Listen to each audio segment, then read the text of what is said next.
स्वागत करुच्ची मु शुभश्री। सोमवार समस्त राज्य रे थिबा समस्त बैंक गुडी को बंद रहिबो अर्थात बैंकिंग सेवा बंद रहिबो। तेबे कोन पई बैंक सेवा बंद रहउची एहारो कारण कोन तेबे केउ बैंक गुडी को बंद रहिबा आसंतु जानिबा हमर एई रिपोर्ट रे। सोमवार 9 तारिख अर्थात राज्य रे थिबा समस्त बैंक सेवा गुडी को बंद रहिबो। पश्चिम ओडिसा रो गणपर्व जेहेतु नुआ खाई पडुची एति पई राज्य सरकार एई दिन को छुट्टी घोषणा करिसंती।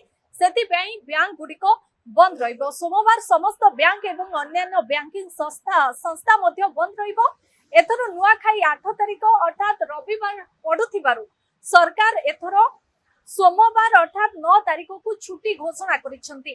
तेबे एहा पूर्वरु राज्य सरकार नुआखाई पई राज्यर समस्त सरकारी अनुदान प्राप्त एवं बेसरकारी विद्यालय गुड़िको मध्य छुट्टी घोषणा करिसंती।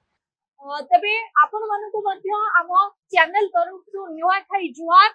जेहेतु आसंता काली नुआखाई ता पूर्वरु आपण को एटी कहि रखुछु जे सोमवार बैंकिंग सेवा गुड़िको बंद रहउची। बैंक जनित जदि आपनकर कोनोसी कार्य बाकी रही थाए तबे आपण मध्य पूर्वर मध्य एति पई करिनेबा उचित बोली आमे भाबुछु। एभली अधिक खबर पई हम सहित जोड़ी हुंतु। आम चैनल को लाइक शेयर और सब्सक्राइब करूँ।